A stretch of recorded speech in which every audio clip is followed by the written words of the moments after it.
Welcome back, gang. It's Delty from Deltiasgaming.com here with the Hexblade Warlock. It's like the #1 subclass right now, and I want to give you some multi-class build options so you can make the most out of it. Started over on honor mode, playing through, and I absolutely love it, which is kind of shocking I didn't care for the Warlock. Enough of me rambling like usual. Hit a thumbs up if you get something out of this video and subscribe. Let's talk about what the Hexblade is, what makes it powerful, what all the features are, how to multi-class with it, then going into the individual build. Timestamps below, but don't skip. Before we continue with our video, I wanted to tell you about our friends at Eldorado.gg. Tired of grinding for hours just to fall behind in your favorite game? Check out Eldorado.gg, the ultimate online marketplace for gamers, with over 200 games supported. We're talking accounts, currency, and boost. Enjoy instant delivery, cheapest currency rates, and a free account, a warranty on every order. All transactions are protected by Eldorado Trade Shield, so you can buy and sell with confidence. I'm partnering with Eldorado to bring you a discount. Use code DELTIA at checkout to save even more on top of these already amazing savings, or check my link in the description below. Thousands of gamers trust Eldorado with glowing reviews on Trustpilot, with verified sellers who actually deliver, secure, fast, and totally hassle-free. So skip the grind.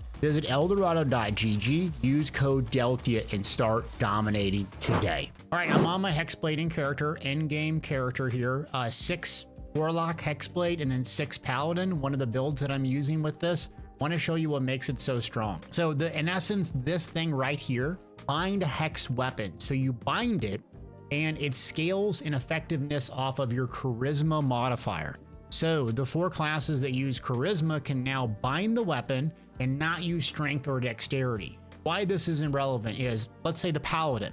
It uses strength for two-handed, greatsword, huge, massive damage. But with this thing, you can stack one ability, charisma, and get it all the way to level 24. You do that by a +1 anti-ethel permanent bonus in Act 1. You can do another +2 for a feature, and the Birthright hat in Act 3 gives you another +2. So without elixirs, without some fancy tricks, just following the permanent bonuses, link in the description below, you can get 24 charisma and forego using the stupid strength builds that everyone uses. So this allows the Bard, the Paladin, the Sorcerer to play basically melee heavy, but also still have all the spellcasting ability. That's what makes it so powerful, and that's just 1 level. So if I respec this guy and we go with the Warlock, look at this. 1 level. This is why it's so effective with 1 level dip. You can get the Booming Blade cantrip. This is a new cantrip that deals 1 to 8 thunder damage when a target moves. So you use it kind of like your main hand attack, and it can add some extra thunder damage as well. You get Eldritch Blast, so even at level 1, you have a nice cantrip when you run out of spell slots to boot people far away. This is really good when you start out, even on honor mode. Now, when you go to the spells, these things are juicy. There's almost too much to take. I love Shield at level 1 when you start out, because when you get attacked, this triggers procs, and you get 5 AC. This stacks with Mirror Image, meaning if you're doing an honor mode run and you're going to get nuked, you can cast Mirror Image before you go in. You save 1 spell slot for this trigger, and then bang, your AC is like through the roof and they just cannot hit you. You can even go full cheese mode and cast Blur, which is a concentration. Mirror Image is not, right before, and be absolutely untouchable. Now, the second spell, you can take a lot of stuff here. So Wrathful Smite is good. It's psychic damage, which scales very effectively with this particular build, but it uses an action and a bonus action. So I typically don't use a lot of smites. Hellish Rebuke is very strong early on because you can consume a spell slot and do a lot of damage, almost just kill a bunch of enemies. But Hex is really good because you hold concentration and you do extra necrotic damage when you hit enemies. It makes your attacks, and you can give disadvantage on your ability of your choosing, and it uses a bonus action. So you get bonus action utility along with your action. Really useful stuff. Now, ability score, I like to go 17 because I want to get that anti-ethel in Act 1, so I make sure that I'm going to get that done. That gives me an even score. 1 ability gets me to 20 ability score. Then I look for Act 3 permanent bonus and birthrights to get me to 24 charisma. Remember, we're going to be using medium armor. Another thing about this that's awesome is you get martial weapons, simple weapons, medium armor, and shield proficiencies. So if you're going to play a Sorc build, might as well start at level 1 on a Hexblade just to get these proficiencies. You can do the same thing with the Bard because the Bard starts so slow. Another thing that you get at level 1 is this Hexblade Curse. So it's going to stack your proficiency bonus, which is based on your level. So extra 4 damage at max level of 12. And it's going to lower the critical that you need while attacking. Plus you gain HP based on your level when a target dies. It's range, it uses bonus action, and it restores on a short rest. So a lot more utility, and this is just 1 level. Now, when you take it to level 2, you get a couple more spells. So you can get Hellish Rebuke or the Smite, or this one's pretty good. But these Eldritch Invocations are really good as well. So the Sorcerer Shadow Magic has something similar, but outside of that, there's one that you should use, which is Devil's Sight. So what this allows you to do is normally in darkness, both magical and non-magical to a distance of 24. All you do is put the darkness spell on top of you and you can see within it. This is very useful if you're going to use a Shadow Blade spell, which is a level 3 spell, summons a blade, it's psychic damage, more on this later. It boops extremely hard. It gives advantage while you're obscured in this darkness. So basically range guys can't attack you. Melee are blinded when they enter in. You are basically really hard to kill and you do even more damage while in there, but you have to hold concentration.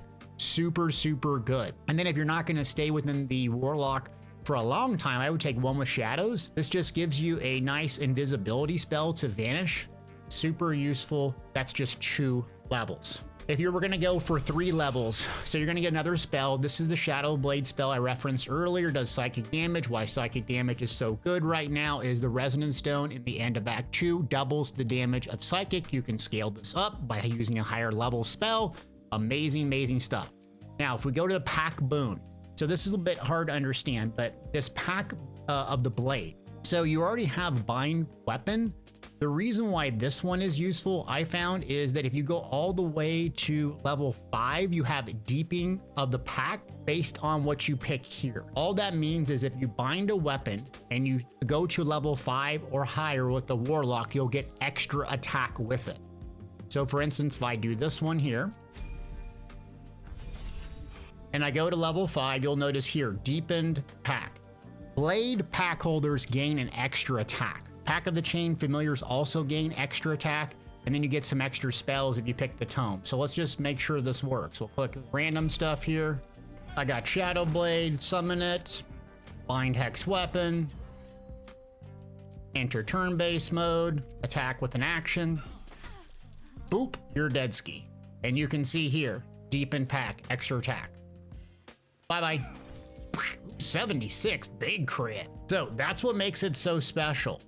It's an amazing subclass. Shocked at how good it is. All you D&D sweats know. Let's get into specifics, what you should build and why. So first up is Sorcerer Hexblade. This is my favorite. And the reason why is the Sorcerer has meta magic. So you can manipulate magic with this resource and do all sorts of stuff like Twind. Twind is super helpful because any single target spell will now attack 2 targets with sorcery points. Why I use this early on honor mode is you can do 2 chromatic orbs and just CC stun lock and do AoE damage. Then when you hit level 5, you get Fireball, so you can use Quickened, which uses your bonus action to cast a spell. So you can launch 2 Fireballs.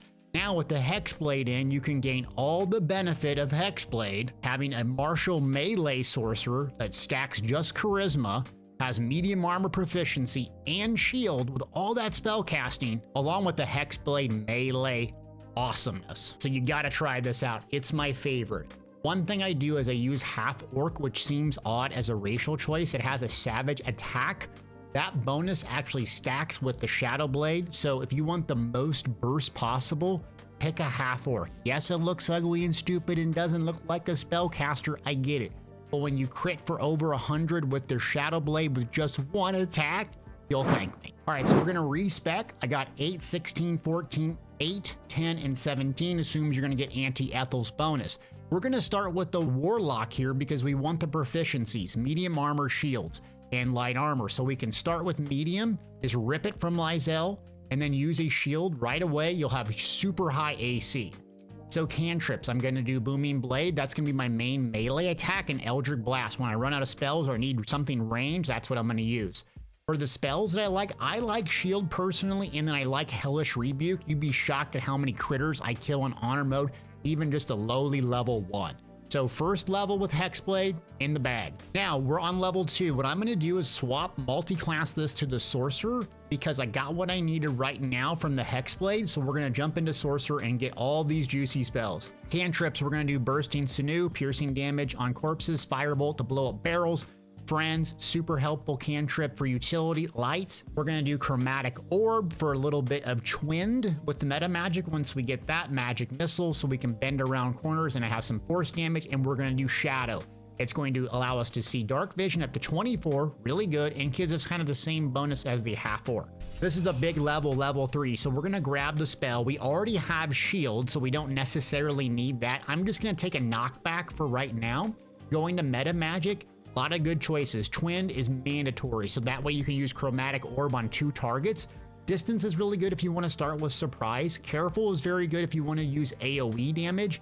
And then Meta Magic Extend for a longer darkness is good. But Distance I'm going to go with here because it says melee spells get a range of 9 meters and increase the range of spells by 50%. So 1 sorcery point, I can start clearing the back with a Nuclear Missile Chromatic Orb and start combat, trigger the Surprise status effect. Now, this level is huge because you get Eyes of Darkness. This is the thing that you can put down on the ground on top of you as a sorcerer and blind the enemies. So, but you can see, they can't. So archers, spellcasters, they're going to have a ridiculous time trying to take you out. It does cost an action and 2 sorcery points, so be aware. Now spells, I'm going to go with Mirror Image. Meta Magic, I'm going to go with Quicken. I'm going to replace Thunder Wave here with Shadow Blade. And Shadow Blade is what I'm going to be using right now. So the thing about Shadow Blade is you can upcast it later on, but right now, just at level 2, I'm going to cast it. So it functions basically just as a weapon. Like you can put oils on it as well, I found out. So if you go to oils, like you want to do this Wizard Bane or whatever you want to have on there, it will actually coat it.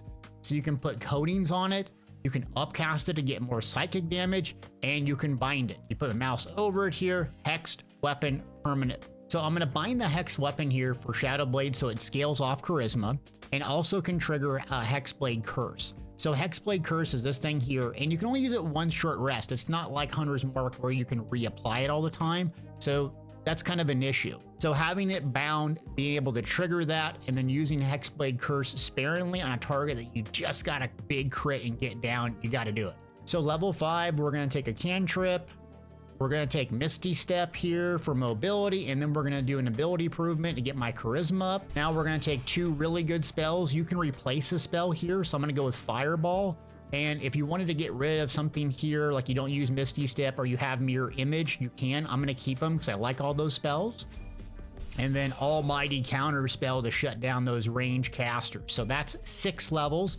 We also have the Hound now with the Sorcerer right here, so we can summon forth a Creature of Darkness.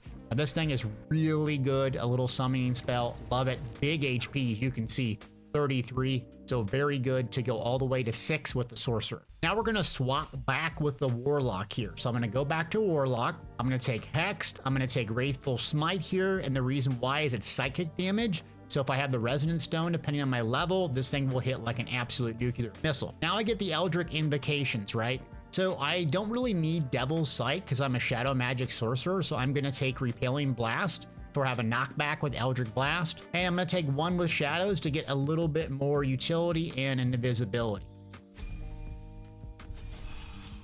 Now I got spells to choose from, and there's a lot. Blur, Mirror Image is a great combo for survivability, but I'm going to go with invisibility so I can sneak around. And then I'm going to get Pack of the Blade. Reason why is it seems redundant, but if you skipped ahead, basically what this will allow us to do is get extra attack with Deepening of the Blade. So we're just taking this, so when level 5, we can extra attack when we have a weapon bound. So I'm going to take Toll of the Dead cantrip here.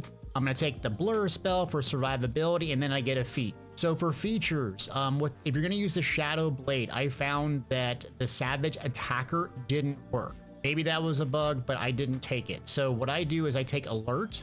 This will give you a lot more initiative, so you can't be surprised. And you'll go a lot sooner in your turn order, typically first. That will allow you to boop things on turn 1 and they have no way to counteract you. Level 11, I'm going to take Elemental Weapon. If I want to pre-buff with a concentration spell, I'm going to take that. And for Eldritch Invocation, I'm going to take Agonizing Blast. It's going to add my Charisma modifier to damage. And the last spell, I'm going to have this Hunger of Hadar. Now, since we're all level 12, our Eldritch Blast will hit 3 times. We got Repelling Blast and Agonizing, so this cantrip is still really good if you run out of spell slots. How do you play this? Well, you want to pre-buff with Shadow Blade. Now, you can buff it, the damage like this. And you can see here, 6 to 27, we're going to bind that Hex Weapon. When you jump into combat, you have a lot of options. You're only going to have 3 sorcery points, so you can kind of cheese it and spend some spell slots to get more.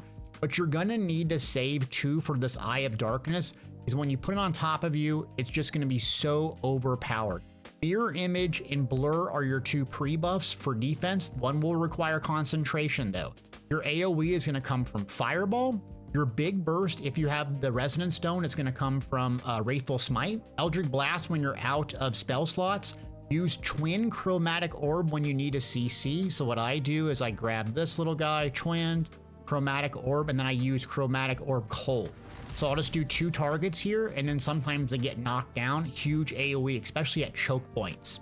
Misty Step for mobility, and then you can use Quickened if you have the sorcery points to use your bonus action to cast a spell. So mainly I play this as like a melee damage dealer. When it comes to gear, this guy is not mid-maxed at all, but you can use a shield with the Shadow Blade combination. And so that gives it a lot of utility and survivability. I use medium armor, don't have armor of agility on this save, but that's what I would use here. And then don't forget these weird goofy sets that while obscure, the number you need to roll critical is reduced by 1. There's a couple of those, and then there's also a cloak that does this, so you can really lower the threshold you need for a crit. This is absolutely huge if you listen to me in the instructions. Savage Attacker, passive feature from the Orc. This is why you can do super big bursts. So you're going to get all those items, a lot of them come in Act 2. You're going to drop that Eye of Darkness cloud on top of you and hang in it and just boop things with the Shadow Blade. Come out if you need to use an AoE spell like Fireball to blast people. Okay, second favorite is going to be Paladin Hexblade. Let me show you how to use this. So Paladin Hexblade is going to be all about burst with Divine Smite. And remember, we can bind the weapon and use Charisma so we can keep the exact same ability score that we use for the Sorcerer. I'm going to take Booming Blade, Eldritch Blast, same thing. I'm going to take Shield and a Hellish Rebuke here, exact same ability score. And I'm going to start with the Warlock. Reason why is I want all of that utility at level 1 because the Paladin starts dreadfully slow. I don't need heavy armor with this build. You can swap to Paladin at level 1 to use heavy armor, but I don't think it's worth it. Okay, level 2, we're going to take Hex and Wrathful Smite. For Eldritch Invocations, we're not going to use the Shadow Magic Sorcerer, so we're going to do Devil's Sight so we can drop the Darkness Cloud on top of ourselves and avoid damage, and then also one with Shadows so we have an invisibility spell.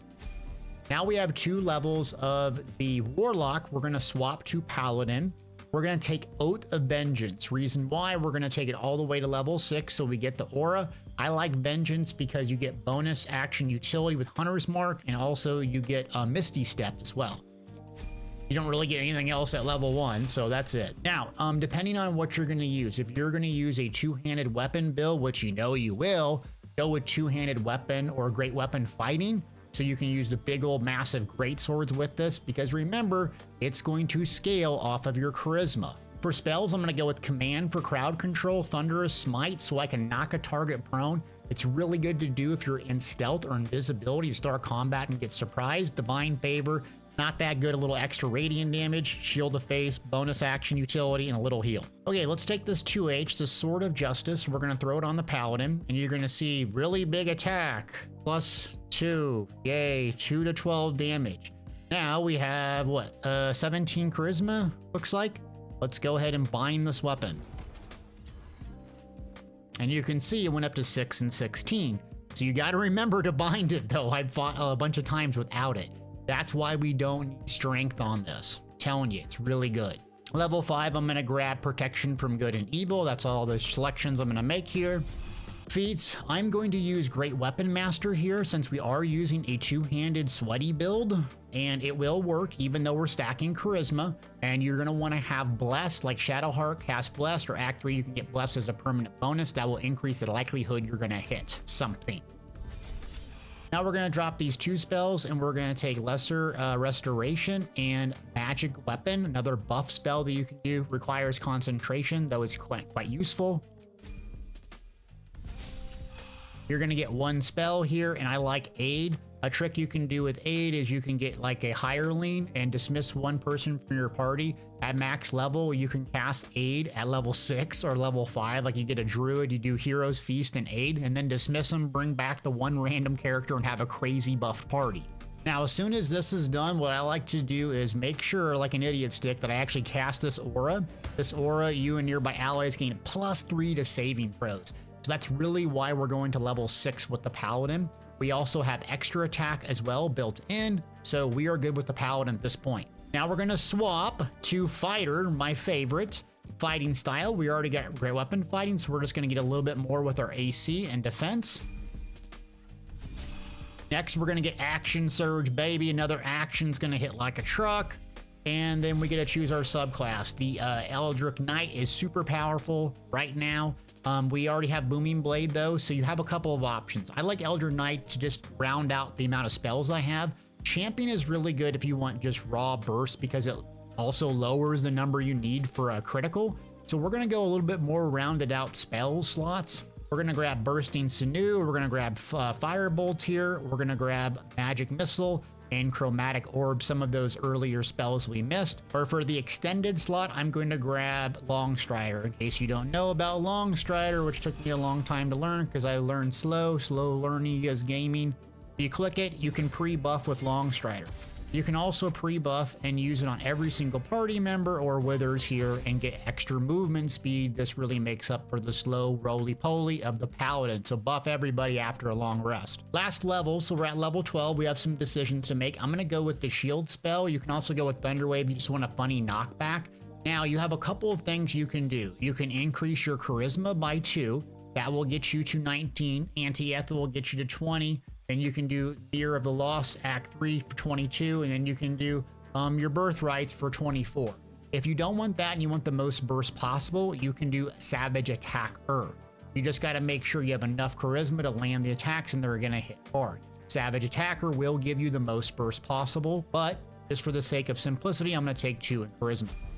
Let's talk about the Bard in Hexblade. The Bard is really good because you have a lot of utility.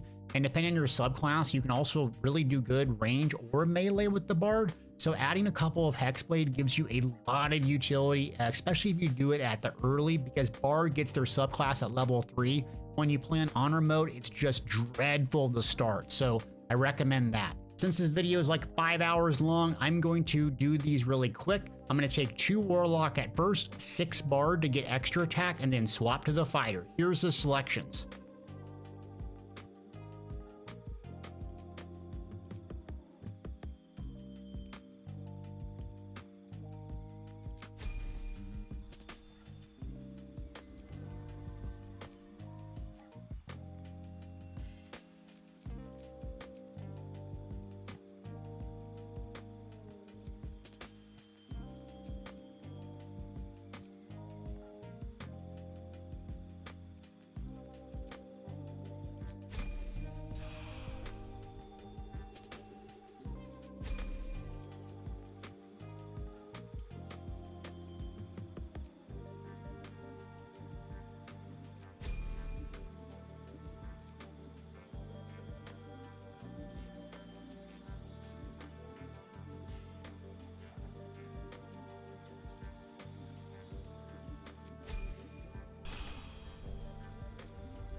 Okay, one more build. We're gonna do Fighter and Hexblade. You're taking just one level in Hexblade. The reason why is that level 11, you gain improved extra attack. 3 attacks, 1 action. You can't pass that up, but the Hexblade will give you a lot of benefits just for 1 level. Here's the selections.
Well, those are 4 builds, but we're not done yet. Some key gear items I gotta leave you with so you know how to put this together and what you should be targeting as your next playthrough. Okay, so important gear tips for you. Number 1 is Strange Conduit Ring. This is gonna be in Act 1. It's gonna give you 1d4 psychic damage while holding concentration. This is gonna be helpful if you're holding either Hex or Hunter's Mark. Those are 2 extra sources of damage. This bonus will actually double if you have the Resonant Stone as well, so make sure to get this early in Act 1. The Resonant Stone, been talking about this. This is going to be in Act 2. When you're in the Mind Flayer colony, explore. It's on this little stool thing with these other goofy little parts. Make sure you grab it. It is well worth doing the little puzzle. Number 3 is the Birthrights helm. This is going to increase your charisma by +2, so you can get all the way to 24 if you follow the permanent bonuses. Also, if you want the ultimate for solo or honor mode, consider the Deathstalker's Mantle. This is a cloak that you're only going to get from the Dark Urge origin story. When you kill an enemy, you turn invisible. It is absolutely insanely powerful.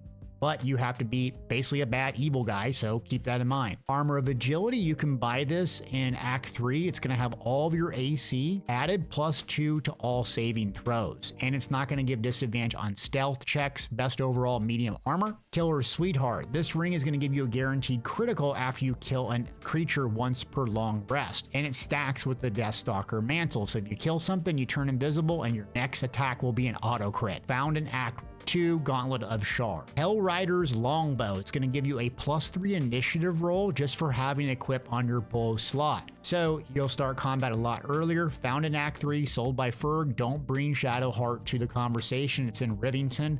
You can also use Dark Fire Shortbow. Going to give you fire and ice resistance. Very useful. That's in Act 2. Well, gang, I think I could go on and on about this Hexblade and these builds. Hopefully you got something out of this. If you did, leave me a comment, like, and subscribe. And I appreciate you watching this BG3 video.